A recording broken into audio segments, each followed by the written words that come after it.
Legendary sword domain के last episode में हमने देखा था कि लू यांग ने लेजेंडरी तोशिन स्वॉर्ड की सहायता से फेंग क्विंग को हील कर दिया था और फिर वह लोग वहां से दूसरी ओर निकल गए थे। लेजेंडरी स्वॉर्ड डोमेन के एपिसोड 170 में हम देखते हैं द्वान लियो, यिंग और यांगशा और सुयान एक ओर जा रहे होते हैं और अब वह लोग थोड़ी दूर आने के बाद एक जगह रुक जाते हैं। द्वान लियो उन लोगों को एक मैप देते हुए कहती है कि अब हमें यहाँ से अलग अलग होना होगा। तुम लोग इस मैप में दिए गए इंस्ट्रक्शन का पालन करना। जहाँ सोल क्लैन सील है वहाँ पर यह मैप तुम्हें पहुँचा देगा और फिर तुम वहाँ पर एम्प्रेस स्वॉर्ड का उपयोग करके सोल क्लैन के ऊपर लगी सील को डिस्ट्रॉय कर देना। यह सुनकर यांगशा कहते हैं कि तो फिर तुम्हारा क्या, तुम कहाँ जा रही हो? इस पर द्वान लियो कहती है कि तब तक तुम इस कार्य को करना, तब तक मैं उन गार्डियंस का ध्यान अपनी ओर आकर्षित करूंगा। और यह कहकर वह वहाँ से चली जाती है। अब हम 7 दिन बाद का समय देखते हैं। एक टेलीपोर्टेशन पोर्टल के माध्यम से फेंग ज़ेनाई, लू यांग और फेंग क्विंग हेवनली रियल्म में आ जाते हैं। फेंग ज़ेनाई फेंग क्विंग से कहते हैं कि सिचुएशन अब काफी क्रिटिकल है, तो फिर मैं तुम्हें यांगजोंग नहीं ले जा सकता। इस पर फेंग क्विंग कहती है कि कोई बात नहीं, मैं वहाँ पर स्वयं चली जाऊंगी। और अब फेंग क्विंग वहाँ से चली जाती है। फेंग ज़ेनाई लू यांग से कहती है कि लू यांग एम्प्रेस स्वॉर्ड कहाँ पर है? इस पर लू यांग कहता है कि वह एम्प्रेस स्वॉर्ड त्यांगलोंग रियल्म में मौजूद है। इस पर फेंग ज़ेनाई कहते हैं कि तो फिर चलो हमें चलना चाहिए। और फिर फेंग ज़ेनाई उस टेलीपोर्टेशन पोर्टल के माध्यम से त्यांगलोंग रियल्म में आ जाते हैं। वह लोग अपने सामने कुछ लोगों को देखते हैं जो कि एक गॉड किंग की पूजा कर रहे होते हैं। फेंग ज़ेनाई लू यांग को बताते हैं कि वह मूर्ति में बना व्यक्ति इन लोगों के लिए इनका गॉड है। तभी वहाँ पूजा कर रहे मेन व्यक्ति को पता चल जाता है कि यहाँ कोई आया है और अब वह उन लोगों से कहता है कि तुम लोग यहाँ क्यों आए हो? यहाँ से चले जाओ वरना फालतू में ही मारे जाओगे। और हाँ, जाने से पहले बेस्ट क्वालिटी के सेक्रेट स्टोन हमें देकर जाना। सुनकर फेंग ज़ेनाई चुपचाप उनसे बिना कुछ कहे उन्हें सेक्रेट स्टोन देकर वहाँ से जाने लगते हैं। परंतु तभी हाओरी वहाँ आते हुए कहता है कि लू यांग, मैंने नहीं सोचा था कि तुम मुझे यहाँ दोबारा मिलोगे। वैसे तुम इस रास्ते से कहाँ जा रहे हो? हाओरी के साथ एक 1 स्टार गॉड किंग भी होता है जो कि अपने सोल्जर्स को इशारा करके फेंग ज़ेनाई और लू यांग को चारों तरफ से घेर लेता है। अब लू यांग यह देखकर हाओरी से कहता है कि अच्छा तो तुम जीवित हो, मैंने नहीं सोचा था कि तुम अभी तक जीवित होगे, पता नहीं तुम मेरे हाथों से कैसे बच गए। हाओरी उससे कहता है कि उस समय तुम्हारी वजह से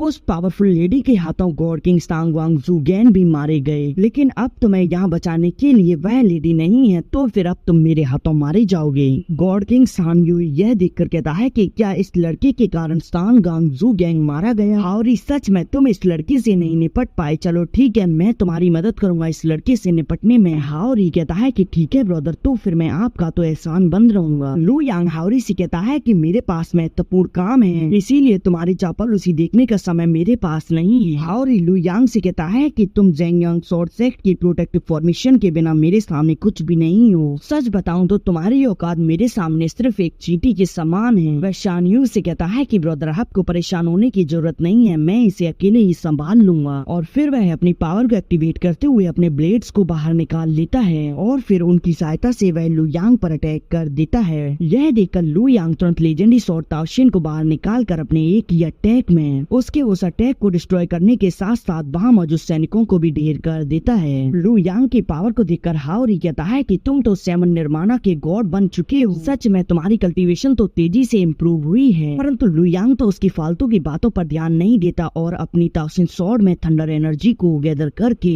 उस पर अटैक करने के लिए आगे बढ़ जाता है। यह देखकर हाओरी अपने ब्लेड डिस्क को अपने सामने प्रोटेक्टिव बैरियर के रूप में इस्तेमाल करता है, परंतु लू यांग के उस अटैक में वह बुरी तरह से घायल हो जाता है। अब वह शानयुई से कहता है कि ब्रदर मेरी मदद करो इस लड़के को मारने में। इस पर शानयुई कहता है कि हाओरी, तुम्हारी स्किल तो बद से बदतर होती जा रही है, तुम इस छोटे से लड़के को नहीं संभाल पा रहे हो। इस पर हाओरी उससे कहता है कि तुम उसे कम मत समझो, उसकी पावर काफी ज्यादा है और उसके हाथ में जो स्वॉर्ड है वह एक प्रीसियस ट्रेजर है जो कि उसकी स्ट्रेंथ को दुगना कर देता है। इस पर शानयुई अपने गॉड किंग व्हील को बाहर निकाल लेता है और कहता है कि मैं 1 स्टार गॉड किंग आज इस प्रीसियस स्वॉर्ड को उससे छीन लूंगा। इधर लू यांग अपनी बाकी के लेजेंडरी स्वॉर्ड्स को बाहर निकाल कर अपने आर्मर को एक्टिवेट कर लेता है। यह देखकर शानयुई कहता है कि लड़के तुम्हारे पास तो और भी स्वॉर्ड्स मौजूद हैं। और फिर शानयुई अपने पेपर से बने पक्षियों से लू यांग पर अटैक कर देता है, परंतु लू यांग अपने ड्रैगन से उन अटैक्स को एक ही बार में डिस्ट्रॉय कर देता है। परंतु एक पक्षी लू यांग के चारों ओर एक सील बना देता है जिससे कि लू यांग उसी के अंदर ट्रैप हो जाता है। अब शान यूई अपने वेपन को बाहर निकालते हुए कहता है कि चलो अब मैं इस खेल को यहीं खत्म कर देता हूँ, परंतु तभी हाओरी उसे रोकते हुए कहता है कि ब्रदर आप रुक जाओ, अब मैं इसे संभाल लूंगा। अब हाओरी लू यांग पर अटैक करने के लिए अपने वेपन को बाहर निकाल लेता है। हाओरी लू यांग से कहता है कि लड़के अब तुम मेरे इस मूव में मारे जाओगे। लू यांग तो यह देख कर अब मुस्कुराता है। इससे शान यूई को पता चल जाता है कि वह कमजोर होने का दिखावा कर रहा है और अब वह भी अपने वेपन को लेकर आगे बढ़ रहा होता है, परंतु लू यांग तो इतने में ही हाओरी का खेल वहीं एक ही अटैक में खत्म कर देता है। यूई लू यांग पर अपने वेपन से अटैक करता है, परंतु लू यांग एक सील बनाकर उस अटैक को वहीं के वहीं रोकता है, परंतु उसकी सील टूट जाती है। लू यांग शान यूई से कहता है कि चलो अब बहुत समय हो गया, अब मुझे तुम्हें खत्म कर देना चाहिए। वैसे भी मेरे पास तुम लोगों से ज्यादा महत्वपूर्ण काम है, तो फिर मुझे जाना भी है। यह कहकर वह उसकी तरफ अटैक करने के लिए बढ़ रहा होता है, परंतु तभी शान यूई लू यांग पर स्लेश अटैक कर देता है, जिनसे लू यांग बच जाता है। लू यांग अचानक से उसके पीछे आकर उस पर अटैक कर देता है, जिसे शान यूई रोक लेता है, परंतु लू यांग तभी अपनी रेनबो शॉर्ड को बाहर निकाल कर उससे शान यूई को पीछे कर देता है। ये अपनी कुल्हाड़ी को देखते हुए कहता है कि मेरी इस डिवाइन एक्स को तो इस लड़के ने स्पिरिचुअल पावर से लेस कर दिया है। पता नहीं इस लड़के के पास कैसी पावर है जिसने मेरे रॉयल वेपन की पावर को पूरी तरह से डिस्ट्रॉय कर दिया। लू यांग शान यूई की ओर बढ़ रहा होता है, तभी शान यूई लू यांग पर अपने वेपन को फेंक कर अटैक कर देता और फिर वह वहाँ से भाग जाता है। लू यांग अपनी स्वॉर्ड से उस अटैक को पीछे कर देता है। इधर शान यूई वहाँ से भागते हुए कहता है कि पैट्रियार्च मुझे बचाओ। तभी फेंग ज़ेनाई उसके सामने आ जाते हैं। उन्हें देखकर वह कहता है कि तुम कौन हो, परंतु फेंग ज़ेनाई बिना उसे कुछ भी जवाब देते हुए एक ही स्लेश अटैक में उसका खेल खत्म कर देती है। और अब लू यांग उनके पास आ जाता है और अब वह दोनों लोग वहाँ से आगे बढ़ जाते हैं। इधर हम उस जगह को थोड़ी देर बाद देखते हैं। वहाँ पर एक पर्सन आता है। अब वह उन दोनों पर्सन की बॉडीज को देखकर कहता है कि तुम सभी लोग जल्दी से होली लॉर्ड को इन्फॉर्म कर दो, जरूर ही ये लोग वही हैं जिनकी होली एंसेस्टर तलाश कर रहे हैं। और इसी के साथ यह एपिसोड यहीं एंड हो जाता है।